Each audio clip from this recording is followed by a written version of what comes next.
नमस्कार दोस्तों, आप सुन रहे हैं डेली करंट अफेयर्स अपडेट्स। मैं हूं आपकी आरजे प्रियंका और बिना किसी देरी के शुरू करते हैं हमारे आज के डेली अपडेट का पहला अपडेट, जिसका शीर्षक है महत्वपूर्ण दिन। राष्ट्रीय एकता दिवस 31 अक्टूबर। राष्ट्रीय एकता दिवस 2014 से 31 अक्टूबर को मनाया जाता है।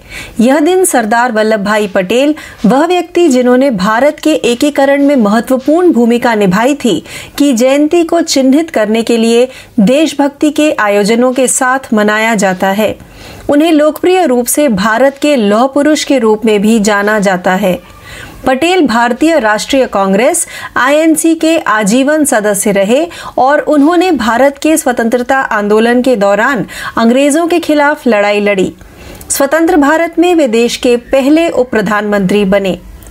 आइए आगे बढ़ते हैं हमारे दूसरे डेली अपडेट की तरफ, जिसका शीर्षक है योजनाएं और समितियां।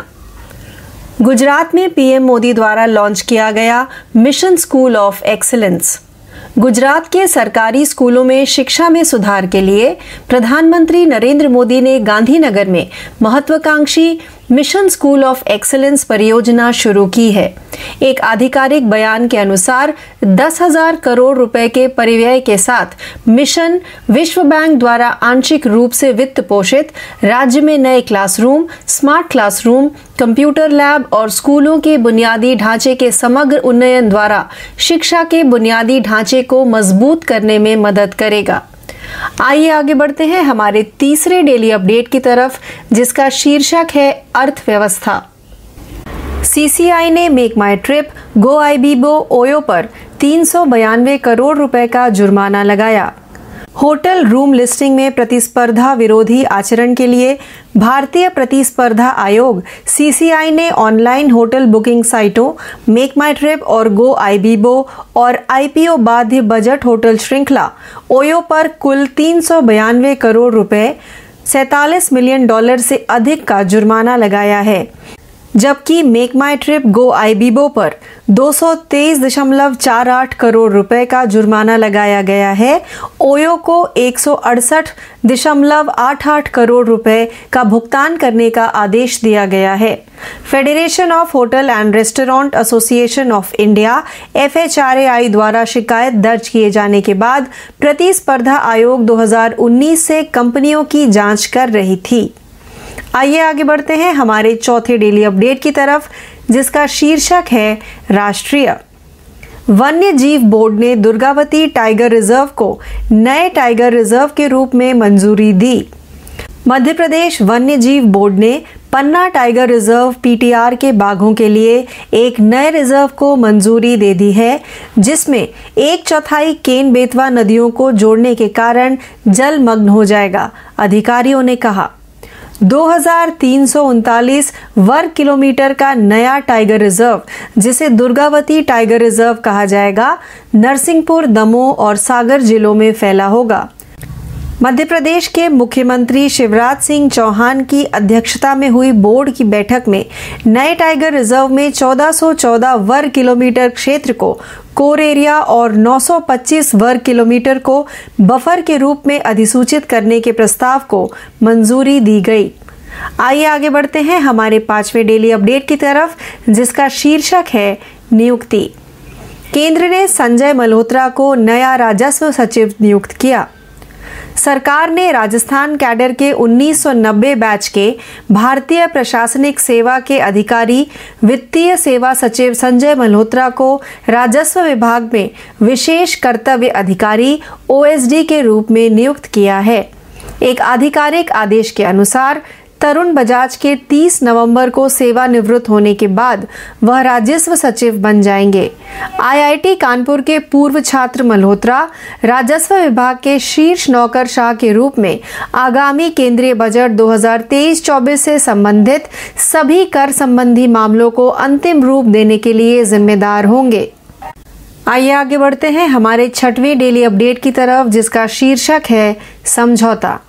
महिंद्रा फाइनेंस ने क्रेडिट एक्सेस को बढ़ावा देने के लिए इंडिया पोस्ट पेमेंट्स बैंक के साथ साझेदारी की।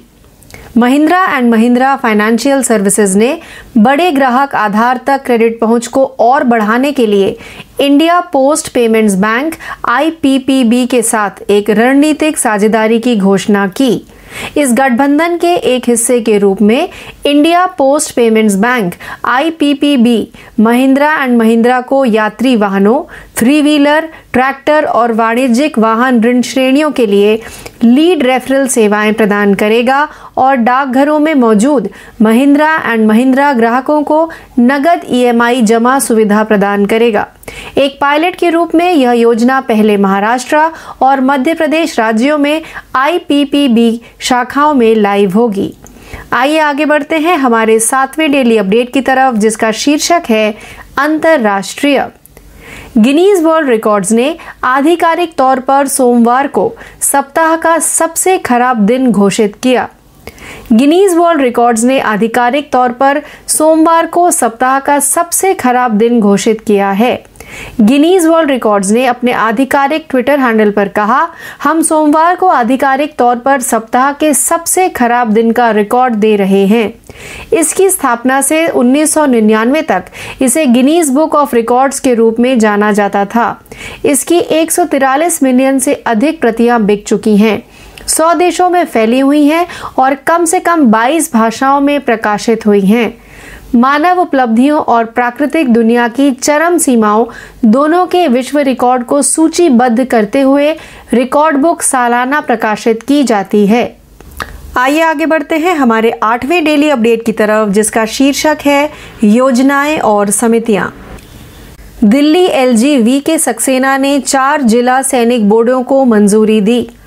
दिल्ली के उपराज्यपाल VK सक्सेना ने राष्ट्रीय राजधानी में 4 जिला सैनिक बोर्ड स्थापित करने को मंजूरी दे दी है। इस कदम से लगभग 77,000 पूर्व सैनिकों और उनके परिवारों को लाभ होगा, LG सचिवालय के अधिकारियों ने कहा। उन्होंने कहा कि परियोजना की अनुमानित लागत 16.69 करोड़ रुपए होगी, जिसमें से 60% हिस्सा केंद्र सरकार वहन करेगी, जबकि बाकी दिल्ली सरकार वहन करेगी।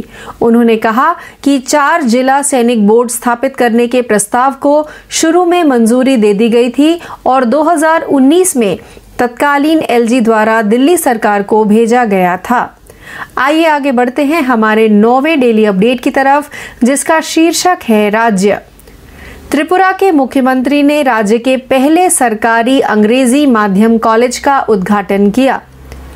त्रिपुरा के मुख्यमंत्री माणिक साहा ने शिक्षा मंत्री रतन लाल नाथ के साथ शहर में 100 प्रवेश क्षमता वाले राज्य के पहले अंग्रेजी माध्यम के सामान्य डिग्री कॉलेज का उद्घाटन किया। पिछले महीने शुरू हुए इस शैक्षणिक सत्र में अनिवार्य बंगाली और अंग्रेजी सहित कला संकाय के 5 बुनियादी विषय पढ़ाए जा रहे हैं।